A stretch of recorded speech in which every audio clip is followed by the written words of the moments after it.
ఈ రెసిపీ చాలా బాగుంది. ఎందుకంటే మా అమ్మమ్మ చేసింది కాబట్టి. అలానే మీరు చేసినవి బాలేవా అని అడగకండి. మా అమ్మమ్మ చేసినవి ఇంకా బావుంటాయి. నాకు చాలా ఇష్టం.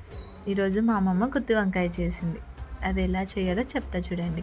వేయించుకున్న వేరుశనగ పప్పు, ఎండు కొబ్బెర, అల్లం, ఎల్లిపాయలు, ఉప్పు, కారం, పసుపు, ధనియాల పొడి, కొత్తిమీర వేసి మిక్సీ పట్టుకొని పౌడర్ చేసుకోవాలి. ఇలా చేసుకున్న పొడిని వంకాయలు కట్ చేసుకొని నింపుకోవాలి. ఇలా అన్ని వంకాయలని నింపుకోవాలి.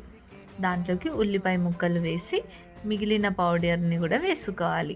తర్వాత ముందుగా నానపెట్టుకున్న చింతపండు గుజ్జును గూడా వేసుకోవాలి.